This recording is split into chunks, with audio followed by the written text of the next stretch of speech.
Widodo ini optimis Indonesia akan segera mencapai swasembada beras. Pasalnya Indonesia ini sudah tidak mengimpor beras dalam kurun waktu 3 tahun terakhir. Bagaimana pandangan Anda terkait hal ini, Pak? Ya, saya mendukung pernyataan Presiden Jokowi dan itulah yang terjadi di Indonesia.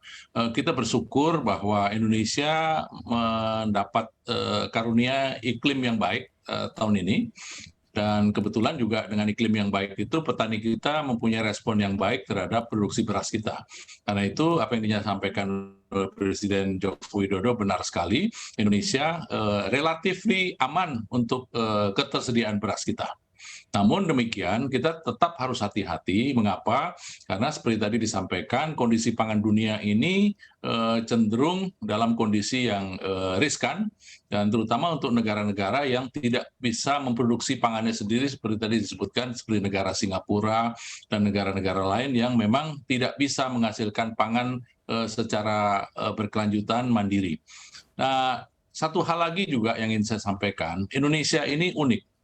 Jadi dalam sejarah pangan kita, Indonesia itu dalam kondisi pangan dunia sedang buruk, seringkali performance kita justru bangkit.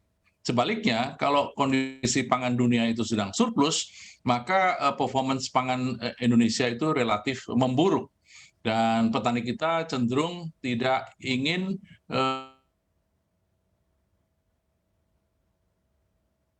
Pak Rahmat?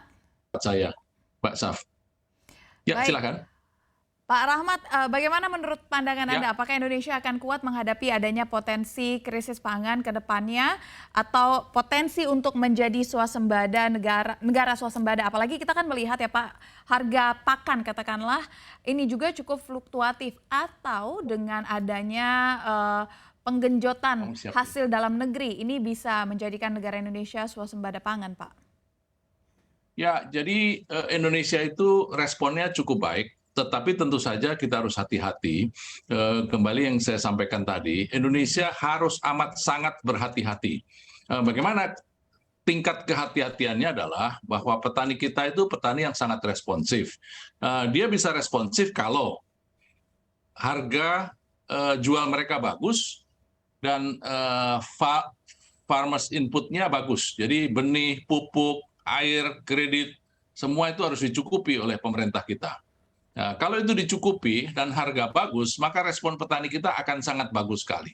Nah, jadi sekarang terpulang kepada pemerintah kita, pemerintah Indonesia, apakah pemerintah akan mencukupi dua hal itu. Kalau dua hal itu dicukupi, jadi strategi price dan non-price strategi dijaga, maka petani kita akan baik dan akan berproduksi dengan baik.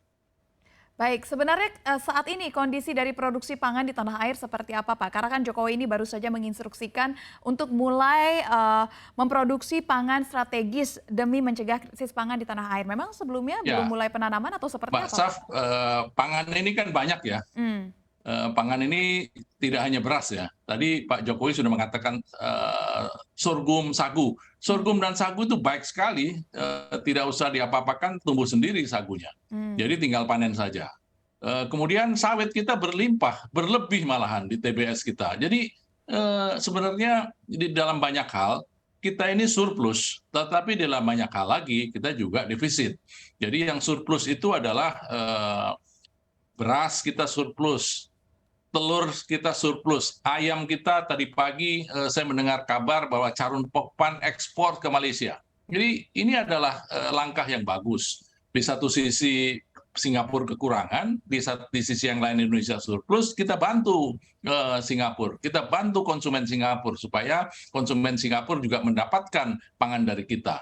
Jadi kita lihat dalam banyak hal kita juga surplus, tapi dalam banyak hal kita juga shortage. Apa yang shortage? Kedelai kita shortage, bawang putih kita kekurangan, gandum sama sekali kita tidak bisa menanam. Tetapi lagi-lagi semua itu ada plus dan minusnya. Jadi saya kira kekhawatiran Pak Jokowi itu benar, tetapi optimisme Pak Jokowi juga benar. Jadi kita harus selalu siap